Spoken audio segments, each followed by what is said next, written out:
सो SBL strategic business leader कोई हमने अच्छी अच्छी बातें करना शुरू कर दी थी अबाउट बिजनेस स्ट्रैटेजी। क्या ख्याल है? ऐसी बातें हैं हमारे बीच में। बिजनेस स्ट्रैटेजी क्या मतलब था? Business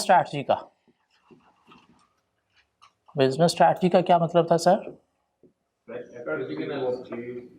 how to deal with competition. Business strategy का मतलब क्या है? How to deal with competition. एक बिजनेस क्यों स्ट्रैटेजी बनाएगा? कंपटीशन को डील करने के लिए। और कैसे डील करना है कंपटीशन को? Through a process called strategic process, also called strategic planning. How to make strategies, how to formulate strategies या how strategic decisions are made. और strategic process में कुछ 3 तरह के interrelated सब processes involve हैं: strategic analysis, strategic choice and strategic implementation. Strategic analysis, strategic choice and strategic implementation. और हम फंसे हुए हैं कहाँ पे? स्ट्रेटेजिक एनालिसिस में, जिसका नाम स्ट्रेटेजिक पोजीशन भी है। क्यों? इसका मतलब क्या है? To analyse current position of the business. और करंट पोजीशन को एनालाइज करने के लिए हमें परफॉर्म करना है क्या? Internal analysis. Mean inside the organisation हमें जो है वो कुछ फैक्टर्स देखने हैं जो हमारे बिजनेस को, पोजीशन को अफेक्ट कर रहे हैं। और क्या देखना है हमें? अपने इंटरनल रिसोर्सेज देखने हैं और उनकी यूटिलाइजेशन मीन रिसोर्सफुलनेस देखनी है। और कैसे देखनी है? उसके लिए हमारे पास एक मॉडल है पोर्टर्स वैल्यू चेन, एक मॉडल है हमारे पास 7S मॉडल, और एक हमारे पास 7M मॉडल है which is also called resource model. क्या क्या है? पोजीशन को एनालाइज करने के लिए हमें सिर्फ इंटरनल एनालिसिस ही नहीं, हमें परफॉर्म करना है एक्सटर्नल एनालिसिस भी। मीन आउटसाइड द बिजनेस भी हमें कुछ फैक्टर्स एनालाइज करने हैं। क्या एनालाइज करना है हमें? एनवायरनमेंट को देखना है। एनवायरनमेंट मीन इंडस्ट्री मार्केट को देखना है एंड हाउ इट में चेंज, और उसमें देखना है क्या चेंजेस आ रही हैं या फ्यूचर में आ सकती हैं। और एक फर्म हमने कहा जी 2 तरह के एनवायरनमेंट में ऑपरेट करती है। So firm operate in 2 types of environment. एक लिमिटेड एनवायरनमेंट होता है जिसको इंडस्ट्री एनवायरनमेंट का नाम दिया जाता है, या माइक्रो एनवायरनमेंट भी हम कह सकते हैं। छोटा एनवायरनमेंट, अपनी मार्केट की हद तक रहते हुए एनवायरनमेंट को एनालाइज करना। और उसको एनालाइज करने के लिए हमारे पास 2 मॉडल हैं, एक पोर्टर्स 5 फोर्सेस मॉडल और एक इंडस्ट्री लाइफ साइकिल मॉडल। और एक वाइड एनवायरनमेंट भी होता है जिसको मैक्रो एनवायरनमेंट, कंट्री एनवायरनमेंट या रीजनल एनवायरनमेंट का नाम दिया जाता है। मीन अपनी इंडस्ट्री से हट के कंट्री लेवल पे देखना फैक्टर्स को, और उसको एनालाइज करने के लिए हमारे पास 2 मॉडल हैं, पेस्टल फैक्टर्स के थ्रू एनालाइज करना या फिर पोर्टर्स नेशनल डायमंड मॉडल के थ्रू एनालाइज करना।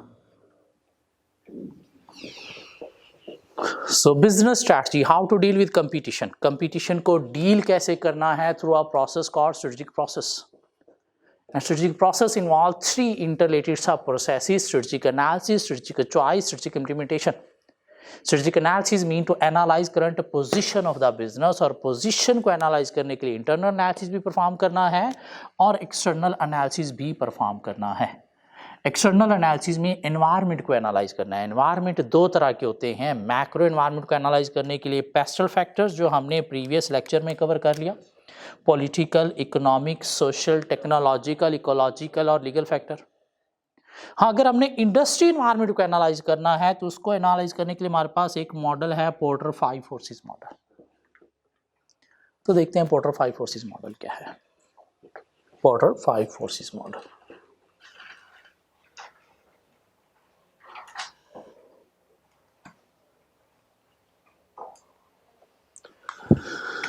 So according to Michael Porter,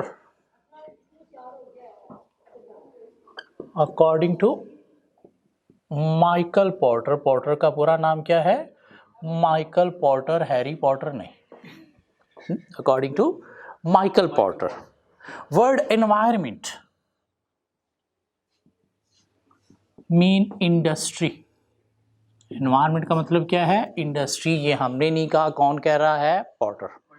mean जब भी इन्वायरमेंट को एनालाइज करना है तो इसका मतलब क्या है? इंडस्ट्री को एनालाइज करना। Word industry mean competition. Environment mean industry और इंडस्ट्री मीन कंपटीशन। कंपटीशन कौन प्रोवाइड करता है आपको? कंपटीशन किसके इक्वल होगा?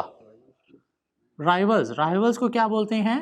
कंपैटिटर्स। क्या ख्याल है? तो कंपटीशन किसके इक्वल हुआ? कंपैटिटर्स के। दिस मीन जब आपने एनवायरमेंट को एनालाइज करना है तो माइकल पॉटर क्या कहता है? इसका मतलब है इंडस्ट्री को एनालाइज करना। इंडस्ट्री को एनालाइज करने का मतलब क्या है? कंपटीशन को एनालाइज करना। और कंपटीशन कौन प्रोवाइड करता है? कंपैटिटर। कि अगर आपके कंपैटिटर हैं तो कंपटीशन हाई होगा, जो हमारी पोजीशन स्ट्रांग मेंटेन करने में हर्डल प्रॉब्लम क्रिएट करेगा। और अगर कोई कंपटीशन नहीं है, कोई कंपैटिटर है ही नहीं, आपकी मोनोपोली है, तो ये आपकी पोजीशन को स्ट्रांग मेंटेन रखने में हेल्प देगा। कंपटीशन कंपैटिटर से है, कंपैटिटर है तो आपने देखना है मार्केट शेयर किसका ज्यादा है। अगर आपका ज्यादा है तो ये आपकी पोजीशन को स्ट्रांग मेंटेन रखने में हेल्प देगा, इससे आपका ऑब्जेक्टिव मीट होगा। पॉजिटिव नहीं, मार्केट शेयर आपका नहीं, कंपैटिटर का ज्यादा है तो इससे आपका ऑब्जेक्टिव मीट करने में हर्डल प्रॉब्लम फेस करना पड़ सकती है। ये आपकी पोजीशन को वीक कर सकता है फ्यूचर में, अगर कंपैटिटर कुछ नया करते हैं तो। सो environment mean industry, industry mean competition और कंपटीशन मीन कंपैटिटर। लेकिन पॉटर कहता है कि कंपटीशन सिर्फ और सिर्फ आपका कंपैटिटर ही आपको प्रोवाइड नहीं करता। कंपटीशन आपको कंपैटिटर के अलावा 4 फोर्सेस और भी हैं, मिलके 5 फोर्सेस कंपटीशन प्रोवाइड करती हैं। कंपटीशन वो कहता है जी आपको आपका सप्लायर भी प्रोवाइड करता है। कंपटीशन का मतलब क्या है? डर। कंपटीशन का मतलब क्या है? डर, फियर। किस चीज का? Of losing customer. जितना कंपटीशन फ्रॉम कंपैटिटर ज्यादा है उतना आपका कस्टमर लूज होने का डर ज्यादा है। कंपैटिटर की तरफ से कंपटीशन नहीं है, आपकी मोनोपोली है, तो फियर ऑफ लूजिंग कस्टमर नहीं है। कहते हैं ये जो कंपटीशन है, फियर ऑफ लूजिंग कस्टमर, ये सिर्फ और सिर्फ कंपैटिटर नहीं, आपका सप्लायर भी आपको प्रोवाइड करता है। कैसे? कि अगर ये वो चीजें जो आपको दे रहा है अगर देना बंद कर दे तो आपका कस्टमर लूज होगा। ये जो चीजें आपको दे रहा है उसकी प्राइसेस बढ़ा दे तो आपको अपनी प्राइसेस बढ़ाओगे तो आपका कस्टमर लूज होगा। तो कंपटीशन सिर्फ कंपैटिटर की तरफ से नहीं है, कंपटीशन सप्लायर की तरफ से भी। कब? जब सप्लायर की बार्गेनिंग पावर स्ट्रांग है as compare to your business. Mean वो आपकी मजबूरी है, आपके पास उसकी प्रोडक्ट का अल्टरनेटिव नहीं है, या मार्केट के अंदर फ्यू सप्लायर हैं, मीन आपके पास ऑप्शंस नहीं है, तो फिर always competition from supplier high है। मीन हमारे लिए क्या है? थ्रेट है। इससे हमारी पोजीशन फ्यूचर में वीक हो सकती है अगर सप्लायर्स देना बंद कर दे या प्रोडक्ट की प्राइसेस इंक्रीज कर दे। नहीं, कंपटीशन फ्रॉम सप्लायर लो होगा अगर आपकी बार्गेनिंग पावर स्ट्रांग है एज कंपेयर टू सप्लायर। क्यों? आपके अलावा उसका और कोई चारा नहीं है, आपके पास उसकी प्रोडक्ट का अल्टरनेटिव है, आपके पास मैनी सप्लायर हैं, ये जरा सा चूं चा करेगा आप किसी और से लेना शुरू कर दोगे। इसमें आप अपनी पोजीशन को स्ट्रांग मेंटेन रख सकते हो, क्यों? इसकी तरफ से कोई मसला नहीं है। तो कंपटीशन सिर्फ कंपैटिटर नहीं, आपको आपका सप्लायर भी प्रोवाइड करता है। कहते कंपटीशन आपको आपका कस्टमर भी प्रोवाइड करता है। कौन सा कस्टमर? Major customer. सपोज आपके बिजनेस की कोई 50% सेल एक ही कस्टमर को हो रही है, तो कंपटीशन आपको इसकी तरफ से भी है, डर इसकी तरफ से भी है कि अगर इसकी बातें नहीं मानी तो इसके लूज होने से हमारा बिजनेस अफेक्ट होगा, हमारी सेल अफेक्ट होगी। कब कंपटीशन फ्रॉम कस्टमर हाई है? जब कस्टमर की बार्गेनिंग पावर हाई है, स्ट्रांग है। और उसकी बार्गेनिंग पावर स्ट्रांग कब होगी? जब वो मेजर कस्टमर है, सेल का लार्ज पार्ट कंट्रीब्यूट कर रहा है, जब उसके पास मार्केट में अदर ऑफर्स अवेलेबल हैं, मीन आपकी प्रोडक्ट अनडिफरेंशिएटेड है। अनडिफरेंशिएटेड मीन वैसी प्रोडक्ट बाकी भी मार्केट में लोग बेच रहे हैं। नहीं, सब कस्टमर की तरफ से कंपटीशन नहीं होगा अगर आपकी प्रोडक्ट डिफरेंशिएटेड है, मीन डिफरेंट है, तो कहीं और से उसे मिलेगी नहीं, तो फिर आपकी बार्गेनिंग पावर स्ट्रॉन्ग है, फिर आप अपनी मर्जी से प्राइस ही चार्ज करोगे। क्यों? उसकी तरफ से कंपटीशन लो है। कहता कंपटीशन आपको आपकी प्रोडक्ट का सब्स्टिट्यूट बनाने वाले बिजनेस भी प्रोवाइड करते हैं।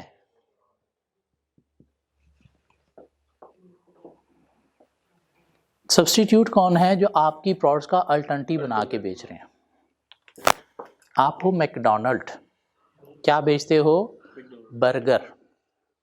बर्गर बनाने वाले जितने भी बिजनेस हैं वो कौन है? आपके कंपैटिटर।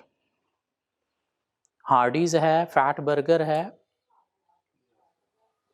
बर्गर किंग है, ये कौन है? आपके कंपैटिटर।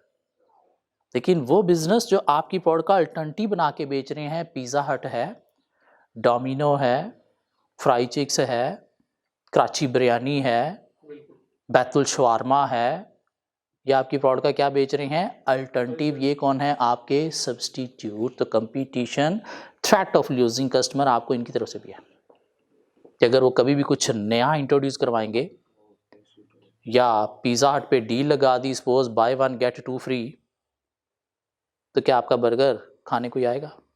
नहीं। क्यों? कस्टमर ने खाना क्या है? फास्ट फूड मीन गंद, तो उसके पास ये सारी ऑप्शंस हैं और अल्टीमेटली वहां से जाके वो गंद खाएगा जहां से उसको सस्ता डील्स मिल रही हैं।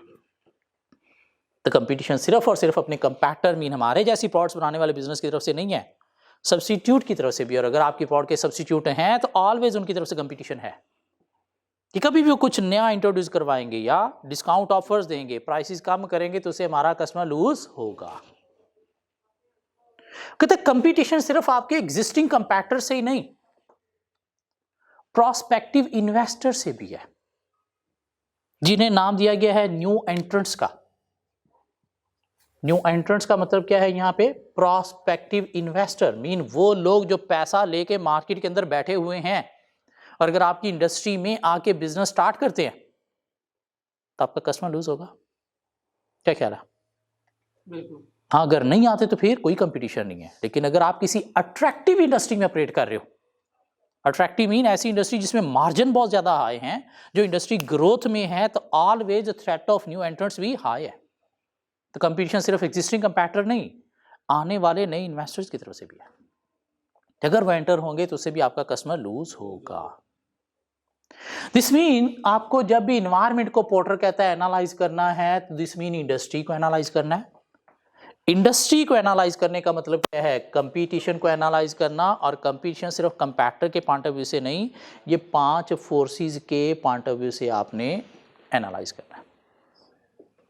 मीन पोर्टर 5 फोर्सेस में आपने क्या करना है? 5 फोर्सेस को देखना है। क्या है वो 5 forces?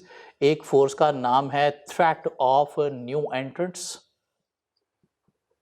Threat of new entrants. एक फोर्स का नाम है थ्रेट ऑफ सब्स्टिट्यूट, एक फोर्स का नाम है बार्गेनिंग पावर ऑफ सप्लायर,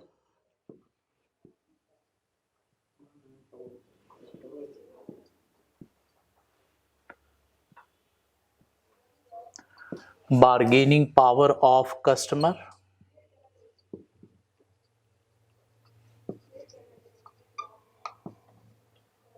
और पांचवी क्या है? कंपैटर, जिसको नाम दिया गया है competitive rivalry. Competitive rivalry mean competition from rival mean competitors. Mean जब भी आपने इंडस्ट्री को एनालाइज करना है, कंपटीशन को एनालाइज करना है, तो आपने 5 फोर्सेस के पॉइंट ऑफ से कंपटीशन को एनालाइज करना है।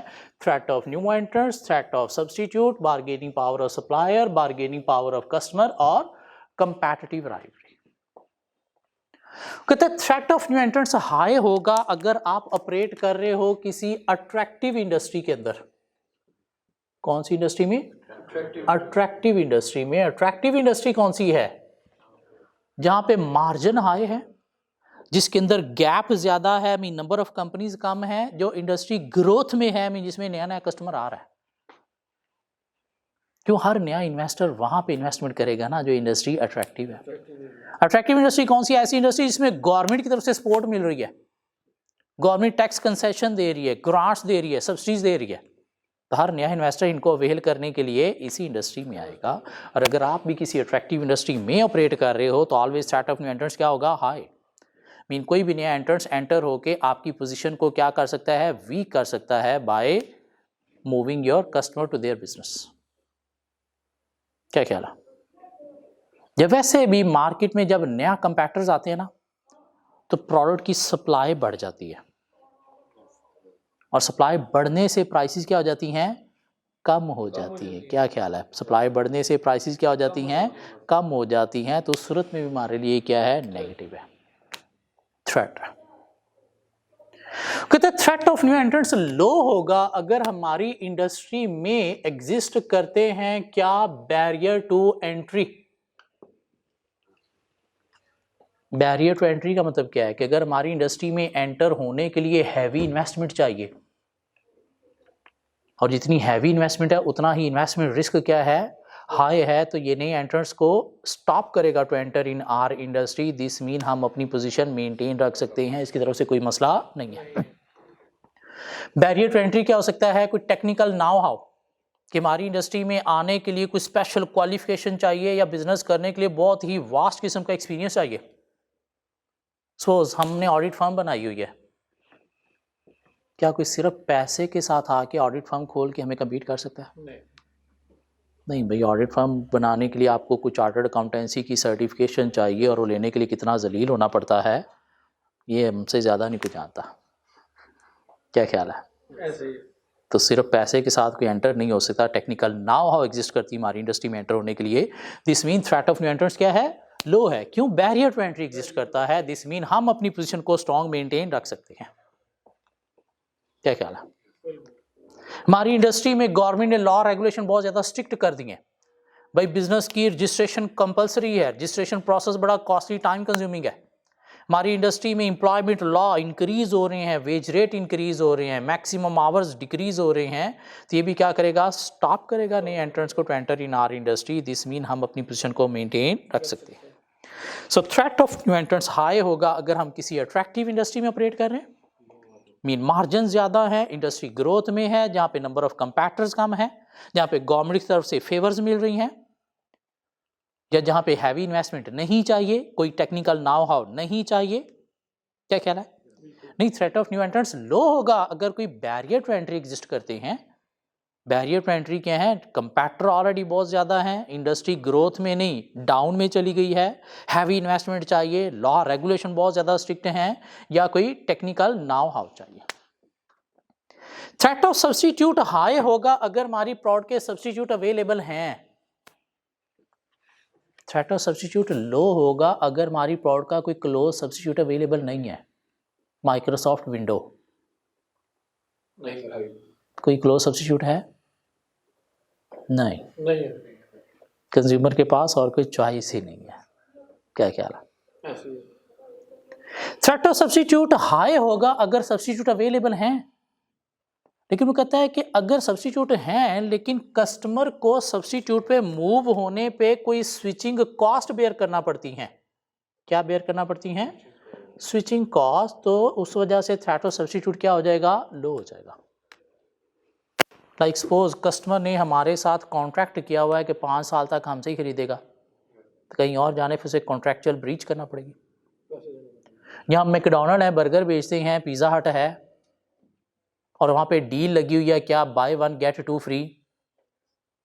हम कहाँ पे हैं, हम गार्डन टाउन में, हमारा कस्टमर कहाँ पे है, गार्डन टाउन में, लेकिन वो जो डील लगी हुई है पिज़्ज़ा हट पे, वो पिज़्ज़ा हट कहाँ पे है, सपोज बैरिया टाउन में या डिफेंस फेज 9 में है। तो कस्टमर को चल के जाना पड़ेगा, टाइम कॉस्ट बेयर करना पड़ेगी। तो ये क्या है, स्विचिंग कॉस्ट, जो कस्टमर को स्टॉप करेगा to move to substitute. This mean threat of substitute होने के बावजूद क्या है, लो है। क्या ख्याल है?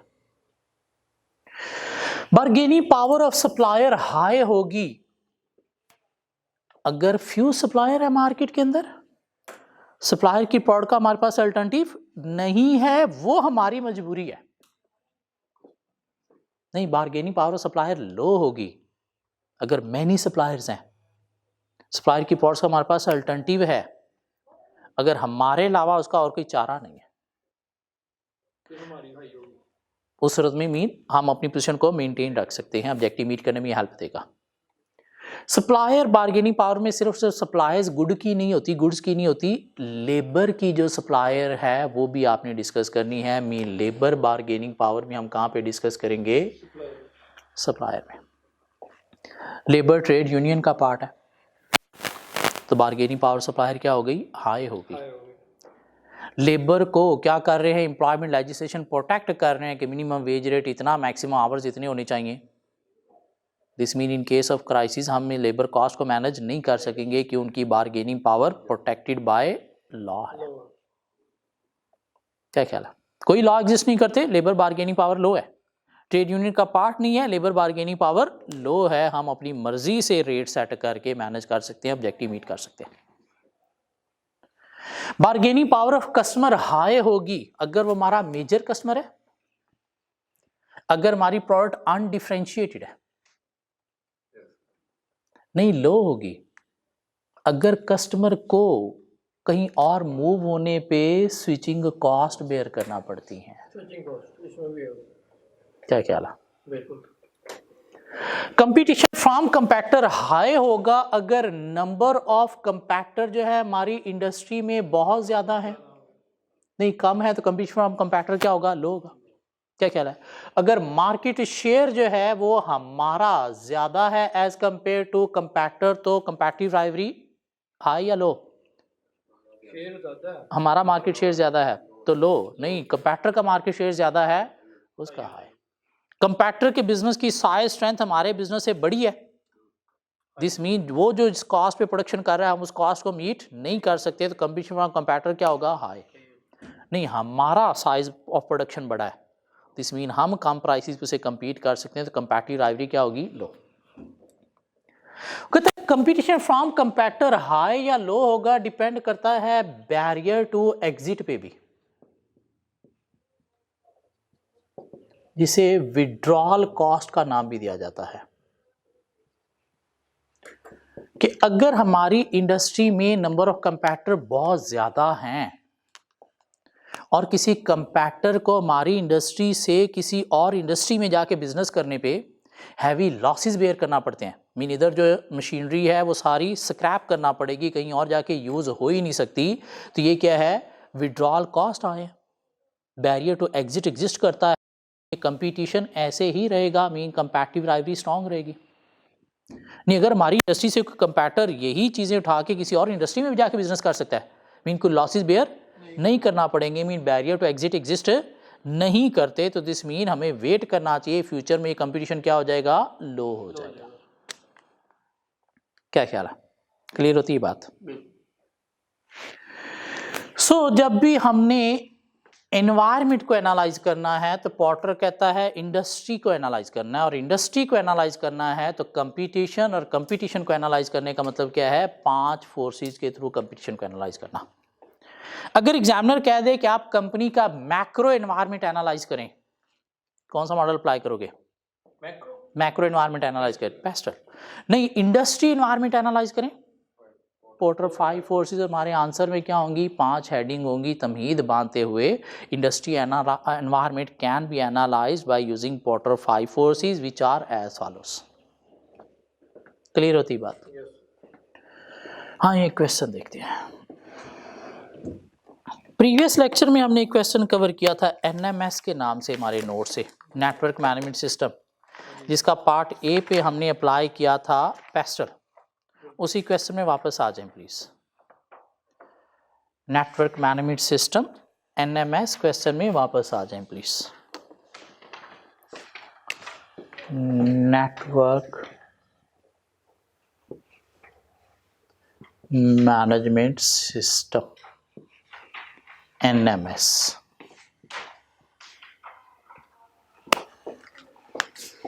ये पार्ट ए हमने कवर कर लिया था। क्या किया था हमने? Evaluate the macro environment of NMS by undertaking PESTLE analysis for 15 marks. Part B of the question, part B of the question for 16 good marks क्या कहता है? Analyse The industry or marketplace environment that NMS is competing in. Industry environment को analyse करना है 16 marks के लिए, और उसने नहीं बताया मॉडल कौन सा अप्लाई करना है। इंडस्ट्री की बात की। और SBL में कभी भी मॉडल स्पेसिफाई नहीं किया जाएगा। पास में P3 में मॉडल स्पेसिफाई एग्जामिनर करते थे, SBL में मॉडल स्पेसिफाई नहीं किया जाएगा। आप पे डिपेंड करता है आपके मॉडल के थ्रू करना चाहते हो या ऑन जनरल करना चाहते हो। उसी मॉडल के थ्रू चलोगे तो आपको पता चल गया क्या क्या बातें करनी है, तो मार्क्स ले सकते हो। ऑन जनरल नहीं पता चलेगा, डायरेक्शन नहीं मिलेगी कि मैंने आंसर में बातें क्या करनी है। दिस मीन हमने इंडस्ट्री एनवायरनमेंट को एनालाइज करना है तो ऊपर तमीद बांधेंगे, industry environment can be analyse by using Porter 5 forces which are as follows, और उसके बाद हम आंसर में ये 5 हेडिंग देके इनके अंदर बातें करेंगे। दिस मीन हमें पोर्टर 5 फोर्सेस आइडेंटिफाई करनी है इसके अंदर से। कैसे? जैसे पेस्टल फैक्टर आइडेंटिफाई किए थे, उसी तरह से बिजनेस के ऊपर ऑब्जेक्टिव पोजीशन पे इम्पैक्ट बताते हुए करंट या future both point of view से देखना है। ठीक हो गया? आ जाए क्वेश्चन में देखते हैं। Network Management System NMS is a privately owned high technology company established in 1997 by computer engineer Roy Edwards. It is situated in the country of El Salvador, a prosperous developed nation with a stable, well-established political system. कोई factor है यहाँ तक Porter 5 forces का? Customer, competitor, substitute, new enter, supplier, कोई बात नहीं है। Successive government in El Salvador have promoted technology by providing grants and tax incentives. Industry को अट्रैक्टिवनेस शो कर रहा है ये, क्या ख्याल है? Tax credits are also provided to offset company investment in R&D. The government, like many government worldwide, has invested heavily in a national telecommunication infrastructure. तो ये तीनों बातें मिल के क्या शो कर रही हैं? Attractiveness of industry, and that will attract the new entrants to enter in our industry, and by their entry our position will be weaker. तो एक पॉइंट इसमें लिखा जा सकता है, क्या ख्याल है? Threat of new entrants में एक बात आ गई। However, in 2010, the country suffered an economic downturn that led many companies to postpone technological investment. ये क्या है? रिसेशन चल रहा है, barrier to entry. Recession period में लोग नई इन्वेस्टमेंट करने से हेजिटेट करते हैं। This mean we can maintain our strategic position. तो ये थ्रेट ऑफ न्यू एंट्रेंट्स के अंदर एक सब हेड देके बैरियर टू एंट्री, उसमें ये बात की जाएगी। मेन हेडिंग 5 ही रहेंगी, लेकिन अगर कोई स्विचिंग कॉस्ट मिलती है तो सब हेड देके वो लिखेंगे। कोई barrier to entry, barrier to exit मिलता है तो उसी के अंदर हम सब हेड देके वो बात क्या करेंगे। ठीक हो गया? By 2010, NMS employed 75 full-time employees in a new purpose-built factory and office unit. These employees were a mixture of technically qualified engineers working in research and development, factory staff, manufacturing and assembling products, and a small sales and service support team. तो internal बात थी। Product areas in 2010, NMS had 3 distinct product service areas: data communication components, network management system, and finally technical support. तो 3 areas में company operate कर रही है, components में, system में और सपोर्ट में। NMS sells data communication components to original equipment manufacturers who use these components in their hardware. Both the original equipment manufacturers and their customers are predominantly large international companies. कि हमारा जो customers हैं वो क्या हैं? Large international companies. उनके पास world wide choices बहुत ज़्यादा होंगी, तो due to strong bargaining power अगर वो हमसे सप्लाई स्टॉप करते हैं तो इससे हमारी पोजीशन वीक हो सकती है। कहाँ पे लिखेंगे ये? Bargaining power of customer.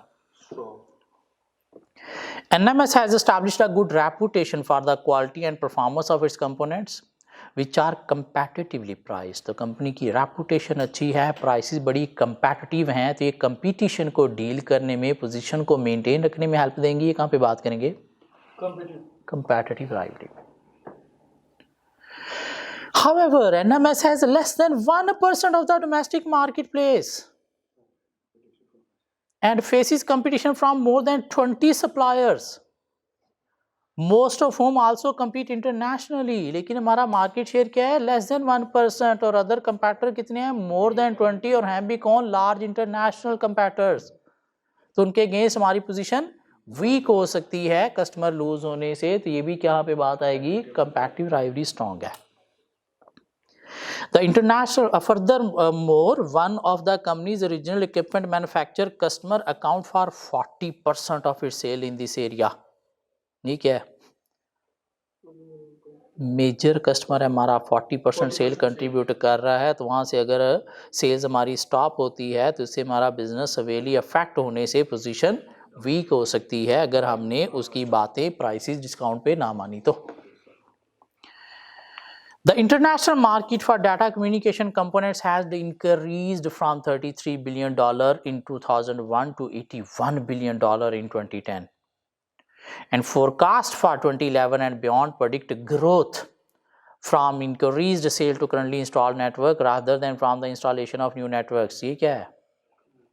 Attractiveness of industry, by past में सेल इंक्रीज हुई है हमारी इंडस्ट्री में, और फ्यूचर भी ग्रोथ प्रेडिक्ट की जा रही है, growth industry that will attract new entrants in our industry, और उनके एंटर होने से हमारी पोजीशन वीक हो सकती है। क्या ख्याल है? The maturity of the technology means that product life cycle are becoming shorter. हमारी प्रोडक्ट का लाइफ साइकिल शॉर्टर है, तो अगर हम इनोवेशन नहीं करेंगे तो कंपैटर कहाँ पे, कस्टमर कहाँ पे मूव हो सकता है, नो, कंपैटर का भी लाइफ साइकिल शॉर्ट है ना, तो कस्टमर सब्सटीट्यूट पे मूव होने से हमारी पोजीशन वीक हो सकती है। कहाँ पे ये बात करेंगे, थ्रेट ऑफ सब्सटीट्यूट, और टेक्नोलॉजी का सब्सटीट्यूट ऑलवेज अवेलेबल है ही है। क्या ख्याल है? Success comes from producing a high volume of reliable components at relatively low prices. NMS produces components in a relatively prosperous country where there is significant legislation defining maximum working hours and minimum wage rate. Government define कर रही है minimum wage rate कितना होगा, और maximum hours भाई 8 हैं तो 8 ही होंगे, इससे ज़्यादा नहीं होंगे। ये कहाँ पे बात करेंगे, bargaining power of labour strong है, क्यों, प्रोटेक्शन मिल रही है from government legislation. Mean in crisis हम लेबर कॉस्ट को मैनेज नहीं कर सकेंगे due to their strong bargaining power, तो ये हमारी पोजीशन को वीक कर सकता है। क्या ख्याल है? All new components have to be approved by an appropriate government approval body in each country that NMS supplies. This approval process is both costly and time consuming. ये बात कहाँ पे जाएगी? थ्रेट ऑफ न्यू एंट्रेंट्स में क्या है, ये barrier to entry है जो नई एंट्रेंट्स को स्टॉप करेगा to enter in our industry. क्यों? लॉ रेगुलेशन की स्ट्रिक्ट कंप्लायंस जो है वो है। क्या ख्याल है? The second product area is network management system. NMS originally supplied the fault detection system to a small number of large end users such as banks, public utility providers, and global manufacturers. NMS recognized the unique requirement of each customer, and so it customized its product to meet specific needs and requirement. Company क्या कर रही है? Customer को customised unique product दे रही है, differentiated product दे रही है। तो due to this product differentiation customer bargaining power क्या होगी? Low. This mean company can meet its objective by retaining their customer. तो ये कहाँ पे आएगा? बार्गेनिंग पावर ऑफ कस्टमर में। They pioneered a modular design which allowed customer to adopt a standard system module to fit their exact networking requirements. The success of their product led to it being awarded a prestigious government technology award for technological innovation in data communication. हमारे पास government की तरफ से एक award है technological innovation के ऊपर, जिसको as a marketing tool use करते हुए हम कंपटीशन को डील करते हुए अपनी पोजीशन को मेंटेन रख सकते हैं। कहाँ पे ये बात करेंगे? कंपैटिटिव राइवलरी में। क्या ख्याल है? क्यों अवार्ड उनके पास नहीं, हमारे पास है। This further enhanced the company's reputation and enabled it to become a successful niche player in a relatively low volume market with gross margin in excess of 40%. हमारी इंडस्ट्री में ग्रॉस मार्जिन 40% है। Attractiveness of industry. They only have 2 or 3 competitors in the specialist market. Attractiveness of industry. Unlike components manufacture, there is no need to seek government approval for new network products, कोई strict laws regulation भी नहीं है। तो तीनों मिला के क्या show कर रहे हैं, attractiveness of industry specially in management system, and that will attract the new entrants to enter in our industry, और उनसे हमारी पोजीशन वीक हो सकती है, तो threat of new entrants high है। क्या ख्याल है? Finally, the complexity of NMS products means that technical support is a third key business area. It has an excellent reputation for this sport, however, it is increasingly difficult and costly to maintain the required level of support because the company does not have a geographically distributed network of support engineers. All technical support is provided from its headquarters. This contrasts with the national and international support service of their large competitor. कोई factor है यहाँ पे? नहीं. Current issue: NMS currently manufactures 40% of the components used in its product. 40% आप produce करते हो, बाकी 60% किसे लेते हो? Sorry, suppliers. तो आपकी डिपेंडेंस ऑन सप्लायर हाई है, तो कभी भी सप्लाईज डिलेज होने से, शॉर्ट होने से या प्राइस इंक्रीज होने से हमारा बिजनेस अफेक्ट हो सकता है. क्यों? 60% हमारी डिपेंडेंस किस पे है? सप्लायर पे है, तो देयर बार्गेनिंग पावर क्या हो गई? स्ट्रॉन्ग हो गई.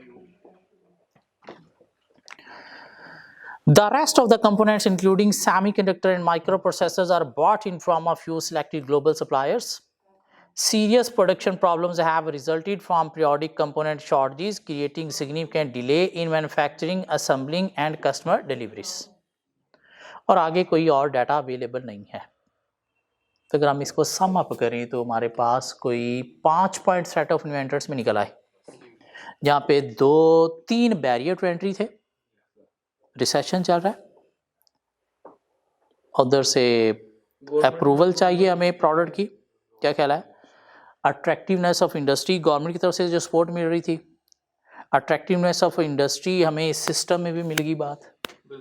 क्या ख्याल है? अट्रैक्टिवनेस इंडस्ट्री, फ्यूचर ग्रोथ की भी बात की जा रही है. क्या ख्याल है? 5 पॉइंट ये मिलते हैं, 2 बैरियर के और 3 इंडस्ट्री अट्रैक्टिवनेस के. एक सब्स्टिट्यूट की बात आ गई. कंपोनेंट्स का लाइफ साइकिल शॉर्ट है, तो अगर हम इनोवेशन नहीं करते तो कस्टमर सब्स्टिट्यूट पे मूव हो सकता है. 2 बातें सप्लायर की आ गई, एक एंड पे बात और एक बीच में लेबर बार्गेनिंग पावर स्ट्रॉन्ग है due to employment law protection. Customer की 3 बातें मिली. एक तो हमने पहले कंपोनेंट्स में देखा कि हमारे कस्टमर जो original equipment manufacturers large international companies हैं. एक हमारा कस्टमर 40% सेल भी कंट्रीब्यूट कर रहा है, लेकिन एक जगह पे बार्गेनिंग पावर कस्टमर लो थी. क्यों? हम सिस्टम में कस्टमाइज यूनिक डिफरेंशिएटेड प्रोडक्ट बना के दे रहे हैं. कंपैटिटिव राइवरी में 3 बातें आ गई. कंपैटिटिवली हम प्राइस कर रहे हैं और रेपुटेशन हमारी अच्छी है नहीं, फिर हमारा मार्केट शेयर 1% है और अदर 20 सप्लायर्स और इंटरनेशनल है. फिर हमें कंपैटिटिव राइवरी का पता चला. तीसरा कहाँ पे? अवार्ड है हमारे पास, जिसको मार्केटिंग टूल हम यूज़ कर सकते हैं. तो मिला के कोई 5, 3, 8, 3, 8, 3, 11 और 2, 13 और 1, 14, 14 पॉइंट्स मिलते हैं. आपने टोटल 8 पॉइंट्स लिखने, 16 मार्क्स है, तो कुछ पॉइंट मिक्स करके आप पैराग्राफ बना दो. क्या ख्याल है? सो वापस आगे हम किस में? बिजनेस स्ट्रैटेजी में. बिजनेस स्ट्रैटेजी का मतलब क्या है? How to deal with competition. Competition को डील करने के लिए हमें इन्वॉल्व होना है into a process called strategic process, also called strategic planning, how to make strategies, how to formulate strategies.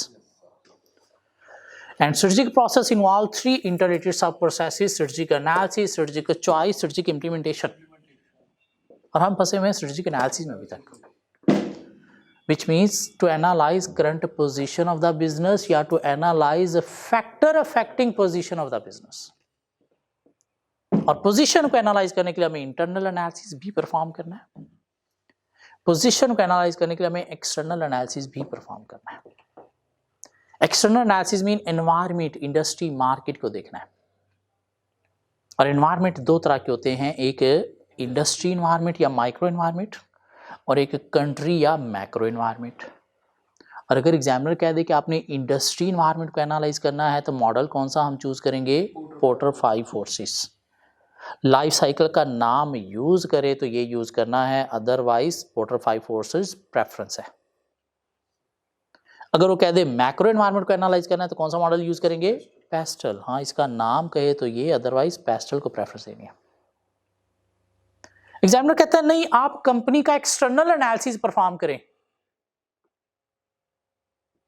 तो फिर कौन सा मॉडल है,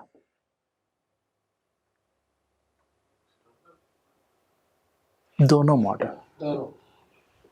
तमहीद बांधते हुए कि external analysis also called environmental analysis and a firm operate in two types of environment, i.e. industry and macro. To analyze industry environment, Porter 5 forces is used, and to analyze macro environment, Pestel factors are used, which are as follows. उसके बाद दोनों model apply करने। नहीं, company का environmental analysis perform करें, फिर भी दोनों। क्यों, एनवायरमेंट दो तरह के होते हैं। नहीं, सिर्फ इंडस्ट्री एनवायरमेंट एनालाइज करें, सिर्फ मैक्रो एनवायरमेंट एनालाइज करें तो पेस्टल, एक्सटर्नल एनालिसिस परफॉर्म करें या एनवायरमेंटल एनालिसिस परफॉर्म करें तो दोनों मॉडल अप्लाई होंगे। क्या ख्याल है, क्लियर होती बात? चलिए आगे थोड़ा और मूव होते हैं।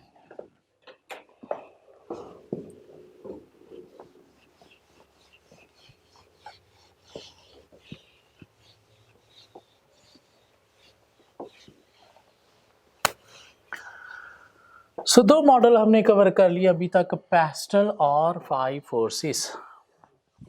मैक्रो एनवायरनमेंट को एनालाइज करने के लिए पेस्टल और इंडस्ट्री एनवायरनमेंट को एनालाइज करने के लिए पोर्टर 5 फोर्सेस। मैक्रो एनवायरनमेंट को एनालाइज करने के लिए हमारे पास एक और मॉडल भी है जिसे नाम दिया गया है पोर्टर्स नेशनल डायमंड का।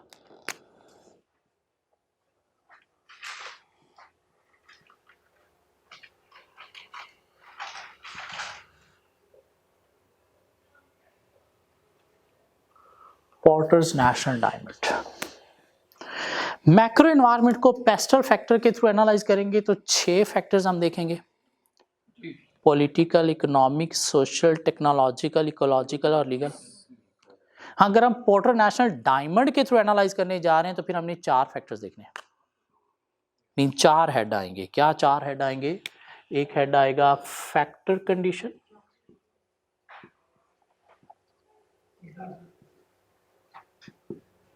एक हेड आएगा डिमांड कंडीशंस,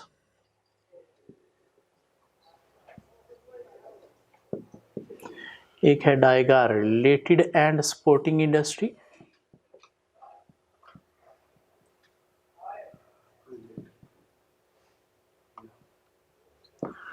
और एक आएगा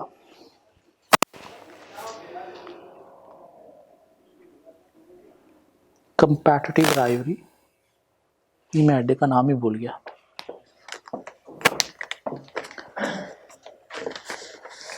बूढ़ा हो गया ना, चीजें बोलना शुरू हो गया। Firms, structure, strategy and rivalry. Firms, structure, strategy and rivalry. और यूं करके उसने इनको एक डायमंड बना दिया। पेस्टल के थ्रू अगर हम मैक्रो एनवायरनमेंट को एनालाइज करेंगे तो 6 फैक्टर्स में एनालाइज करेंगे, और अगर पोर्टर नेशनल डायमंड के थ्रू चलेंगे तो 4 हेड हमने देखने हैं। अब जब पेस्टल था तो भाई पोर्टर नेशनल डायमंड की जरूरत क्यों पड़ी?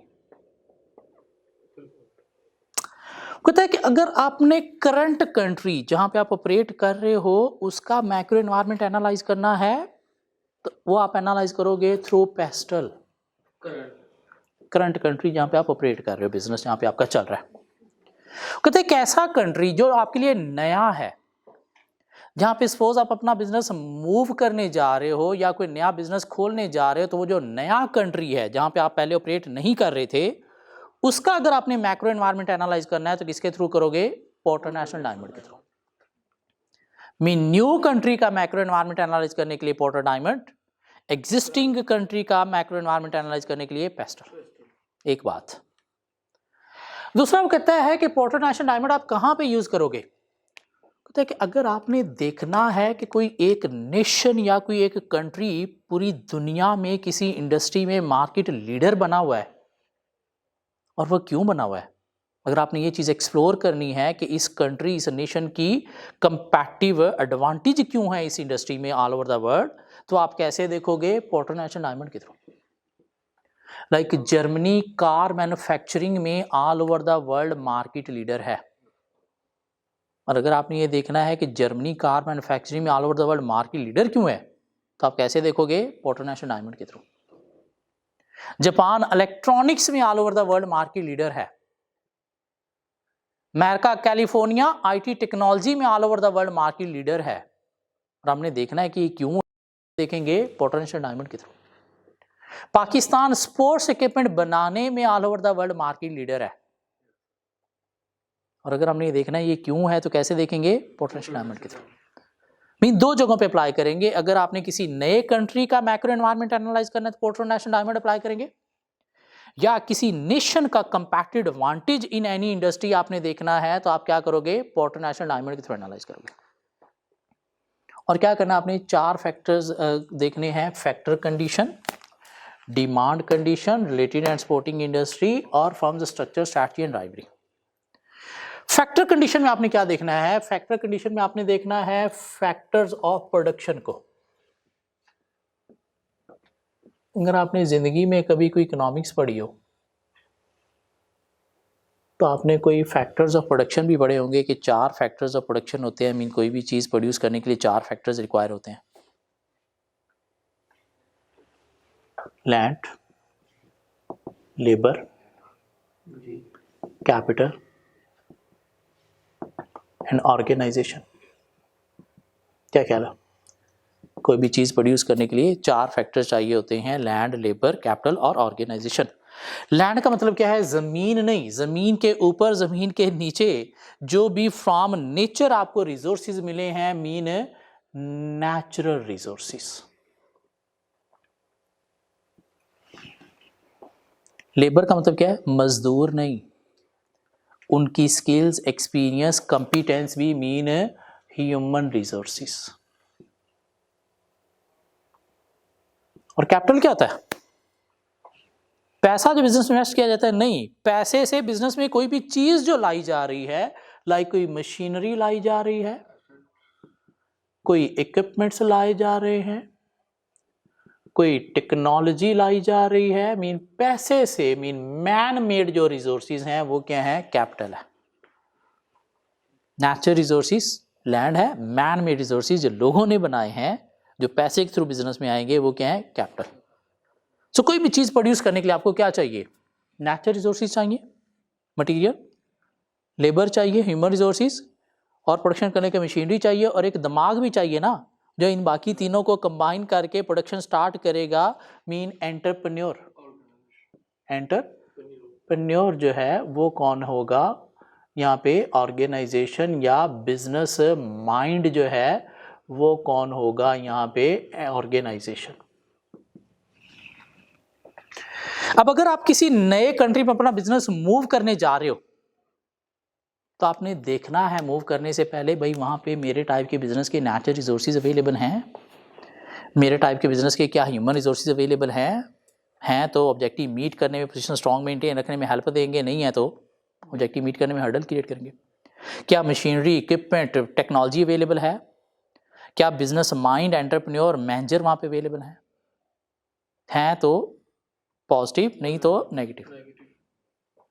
Germany all over the world car manufacturing में मार्केट लीडर है, क्यों, जर्मनी के अंदर कार बनाने वाला मटेरियल पूरी दुनिया में सबसे अच्छा है।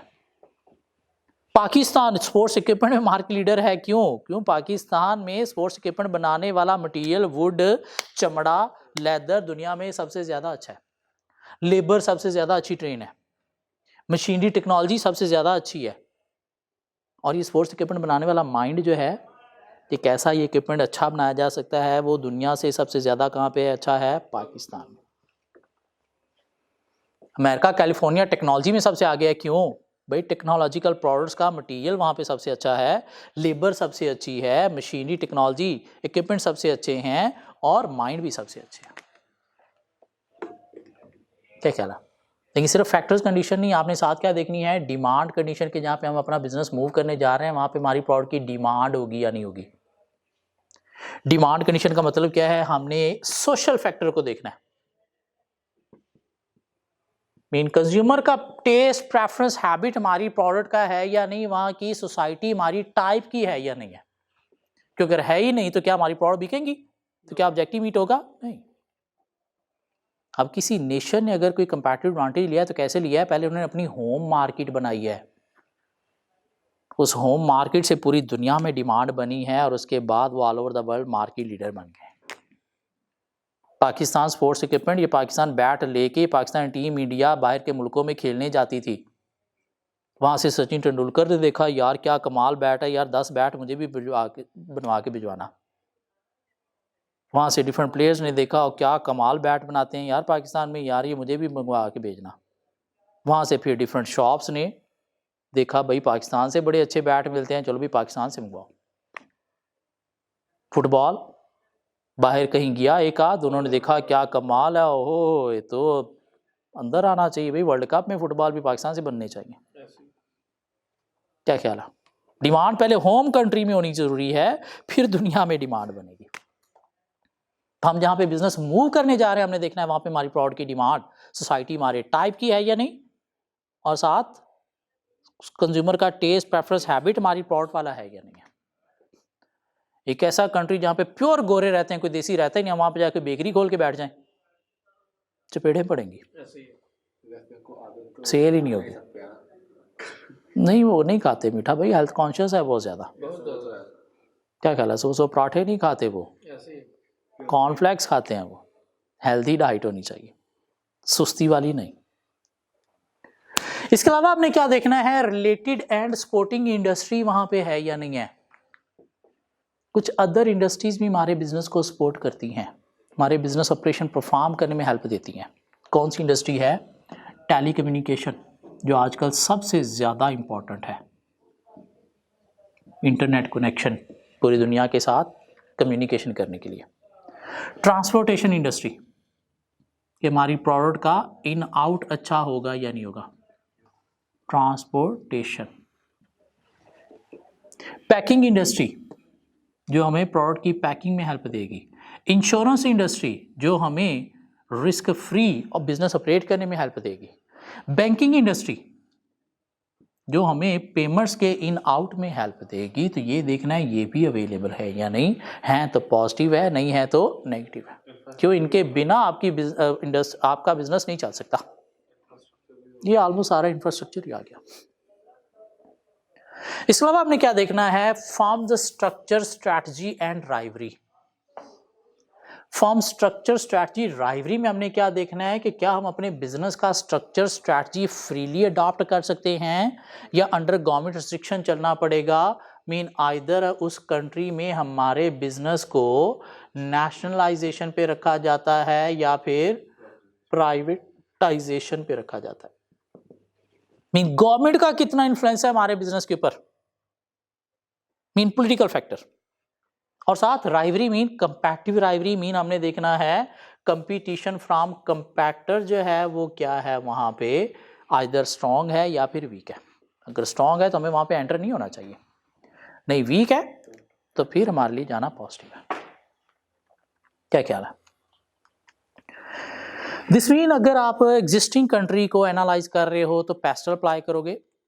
किसी नए कंट्री को जहाँ पे आप बिजनेस अपना मूव करने जा रहे हैं तो उस नए कंट्री को आप एनालाइज करोगे bye using porter national diamond, और क्या देखोगे, factor condition mean factors of production वहाँ पे अवेलेबल है या नहीं, डिमांड कंडीशन पॉजिटिव है या नहीं, related and supporting industry available है या नहीं, और firms structure strategy rivalry mean government का इन्फ्लुएंस, पॉलिटिकल फैक्टर, और साथ कंपटीशन फ्रॉम कंपैक्टर हाई है या लो है। क्या ख्याल है?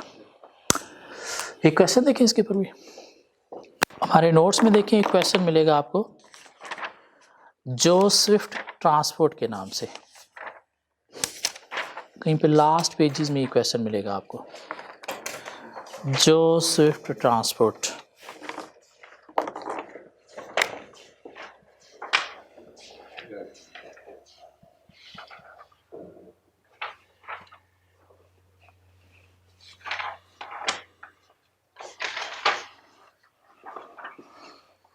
मिलता क्वेश्चन?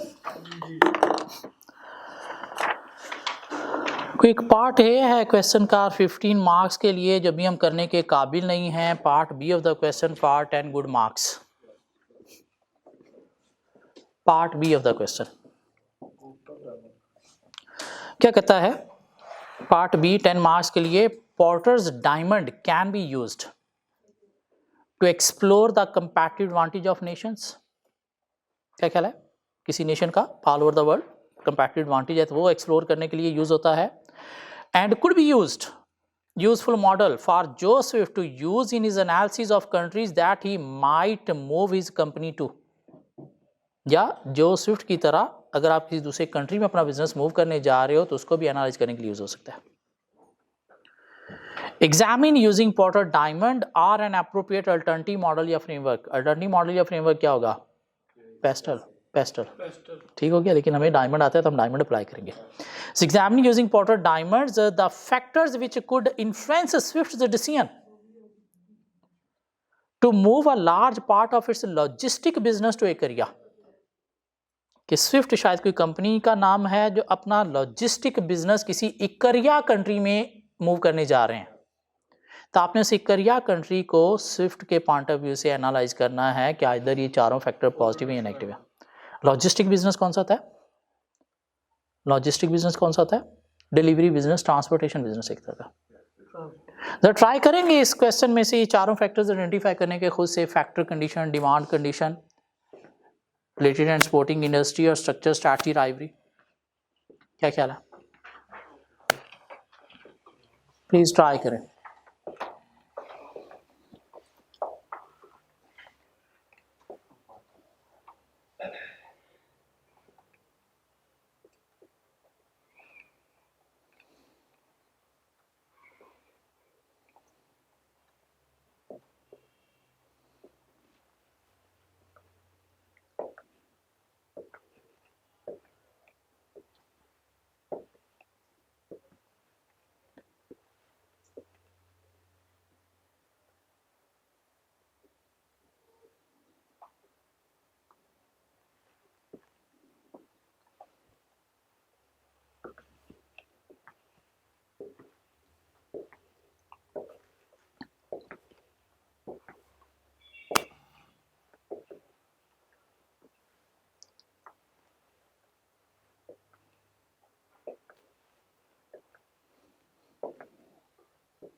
रेशियोज का कुछ करा ना अभी?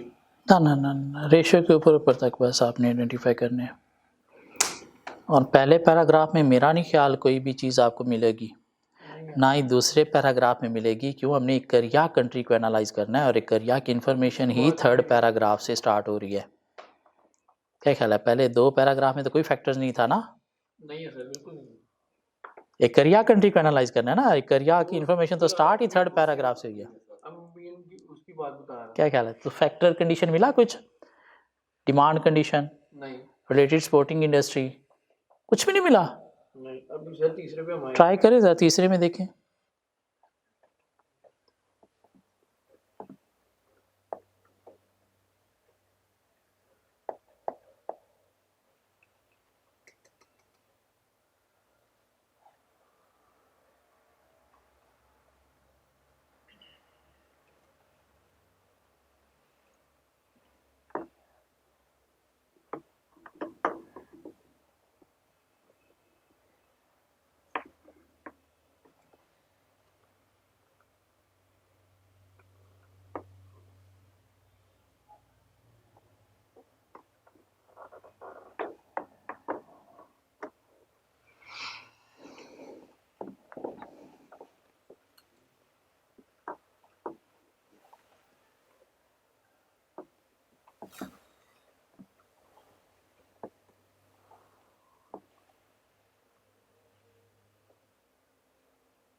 जी मिल के आइडेंटिफाई करें।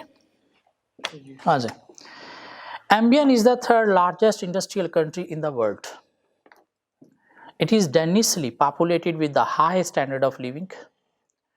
Joe Swift Transport, known as Swift, is the largest logistic company in Ambien, owning 1,500 trucks.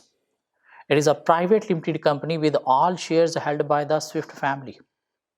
It has significant haulage and storage contracts with retail and supermarket chain in Ambience.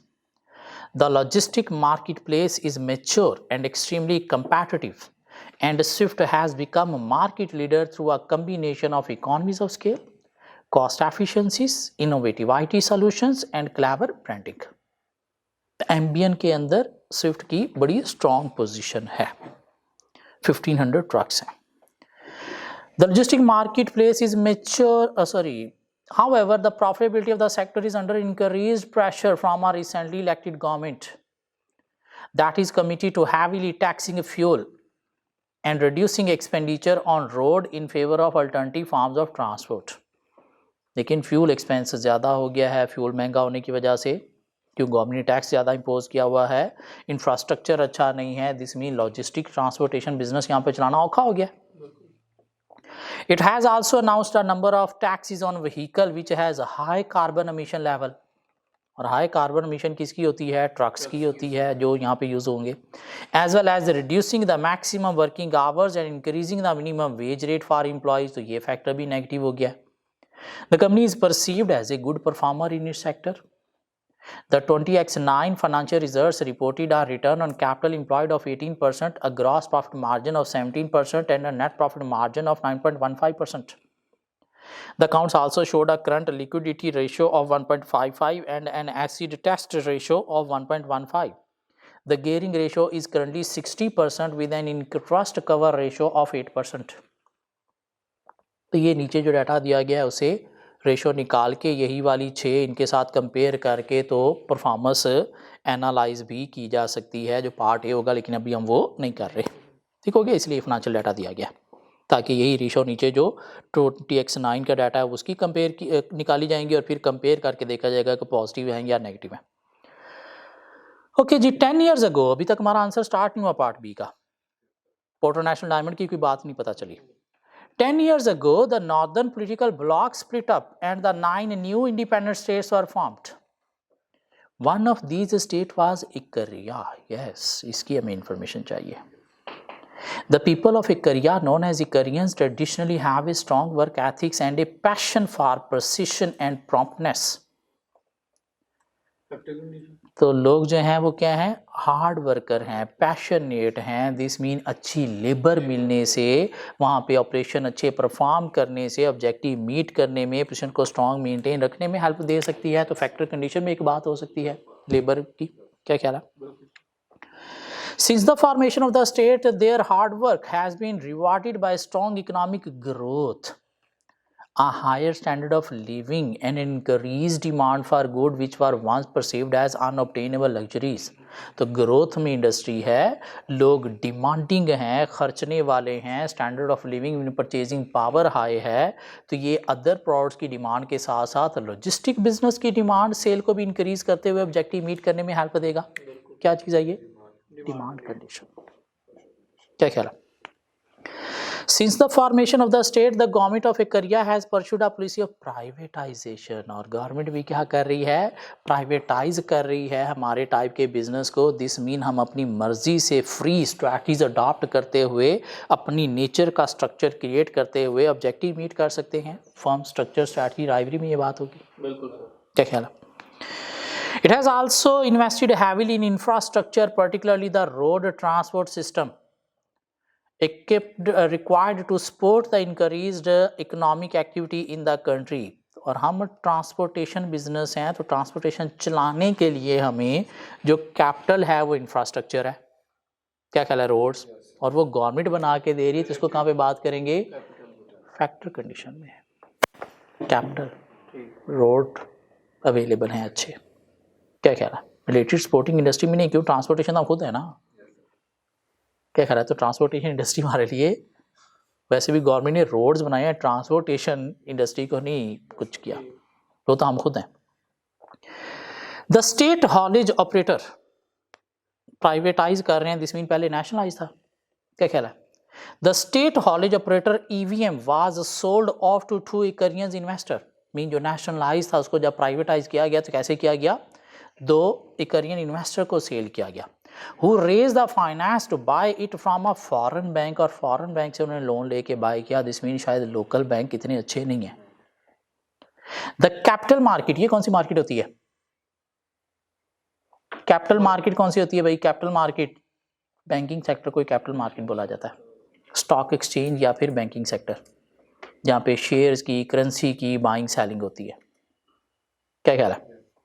The capital market in Korea are still immature, and government has not wished to intervene with or booster them, और government उसे कोई boost भी नहीं कर रही। This mean banking sector related and supporting industry जो है वो अच्छी अवेलेबल नहीं है। तो in case of future loan या ओवरड्राफ्ट हमें जो है वो फैसिलिटीज़ खुद से ही अरेंज करना पड़ेंगी।